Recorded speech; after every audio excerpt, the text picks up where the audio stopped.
बच्चों, आज का हमारा जो चैप्टर है 12 वृत्तों से संबंधित क्षेत्रफल ज्ञात करना है ना। तो सबसे पहले वृत्तों से संबंधित क्षेत्रफल को पढ़ने के लिए हम वृत्तों के बारे में कुछ चीजें समझ लेते हैं। वृत्त एक निश्चित दूरी के साथ बिंदु का पथ होता है। क्या होता है? बिंदु का पथ होता है, जिसे त्रिज्या कहते हैं और जो O से लेकर A तक चित्र में दिखाया गया है। और ये त्रिज्या को हम स्मॉल r से प्रदर्शित करते हैं। व्यास की बात करें तो व्यास को 2r से प्रदर्शित करते हैं ना। यानी हम कह सकते हैं कि जो व्यास होता है वह त्रिज्या का 2 गुना होता है। व्यास त्रिज्या का 2 गुना होता है। परिधि जैसे आप आयत पढ़ते हैं, वर्ग पढ़ते हैं, त्रिभुज पढ़ते हैं, चतुर्भुज पढ़ते हैं ना। चतुर्भुज में बहुत सारे प्रकार आते हैं। तो परिमाप के बारे में जानिए कि परिमाप पहले क्या होता है। परिमाप त्रिभुज का पूछा जाए तो आप बोलेंगे त्रिभुज की तीनों भुजाओं का योग। और चतुर्भुज का पूछा जाए तो आप बता सकते हैं कि चतुर्भुज का परिमाप चारों भुजाओं का योग होगा ना। लेकिन जब वृत्त का परिमाप पूछा जाएगा तो आप क्या बताएंगे? वृत्त का परिमाप वृत्त की परिधि होती है। क्या होगा? 2πr। यदि वृत्त की त्रिज्या में 2π से गुणा कर देंगे तो वृत्त की परिधि निकल जाती है और इसी को परिमाप कहते हैं। क्या कहते हैं? परिमाप। यानी परिमाप का मतलब परिधि होगा वृत्त के लिए ना, ध्यान दीजिएगा।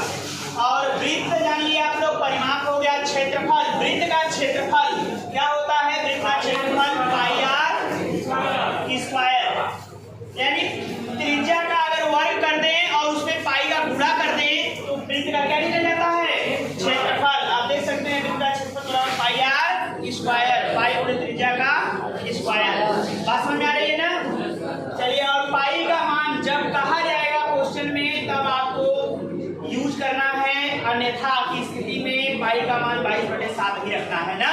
तो अब चलते हैं हम लोग सवालों पे। ठीक, हमारा सवाल है एक वृत्ताकार क्षेत्रफल 24 रुपए प्रति मीटर की दर से बाड़ लगाने का व्यय 5280 रुपए है। इस खेत की 0.50 प्रति वर्ग मीटर की दर से जुताई कराई जानी है। खेत की जुताई कराने का व्यय ज्ञात कीजिए। और पाई का मान दिया है बच्चों 22/7। आइए इस सवाल को समझ लेते हैं कैसे लगाएंगे। हमारा जो 1 मीटर स्क्वायर का दर है वह 1 मीटर स्क्वायर का खर्च कितना है? 24 रुपए है। कितना है? 24 रुपए है। तो सबसे पहले यह पूरा खेत कैसा है? वृत्ताकार है और इसके त्रिज्या जो हमने माना है स्मॉल r है। बाड़ की लंबाई निकाल लेते हैं। बाड़ की लंबाई 5280 में 24 से भाग देंगे तो हमारा निकल जाएगा बाड़ की लंबाई 220 मीटर। और 220 मीटर यही बाड़ की लंबाई परिधि की क्या होगी? बराबर होगी। और यही बराबर होता है 2πr बराबर 220 मीटर। r बराबर निकाल लेंगे बच्चों 220 मीटर। क्या हो जाएगा? 2π। यानी 220/2π ना। देखिए r बराबर निकालेंगे 22 से 22 कटेगा, 22 दाह में 220 और ये 2 से काटेंगे तो 2 बचे 10, 5 से 35। r बराबर कितना हो जाएगा? 35 मीटर।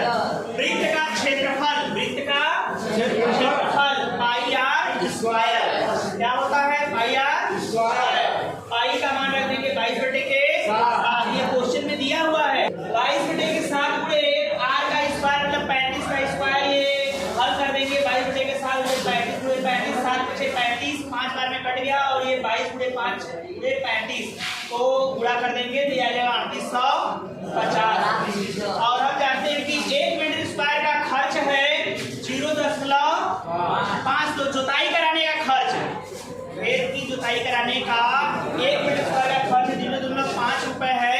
तो कह रहा है कि 3850 वर्ग मीटर का खर्च कितना होगा?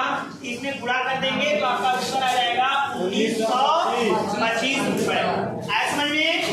प्रश्नावली 12.1 का पहला क्वेश्चन है, दो वृत्तों की त्रिज्याएं आप जैसे कि चित्र में बच्चों देख रहे हैं दो वृत्तों की त्रिज्याएं, एक वृत्त यह है, एक वृत्त यह है। दो वृत्तों की त्रिज्याएं 19 सेमी और 9 सेमी हैं। उस वृत्त की त्रिज्या ज्ञात कीजिए जिसकी परिधि इन दोनों वृत्तों की परिधियों के योग के बराबर है।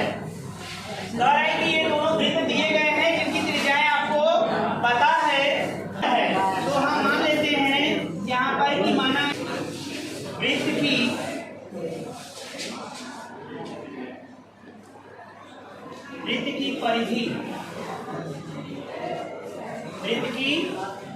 परिधि बराबर दूसरे वृत्त की परिधि, ठीक है ना। देखिए कुल दोनों की परिधियों के योग की जो परिधि है उसको मैंने माना है C और इसको माना है C1 प्लस C2। इसकी परिधि C1 मान लेते हैं, इसकी परिधि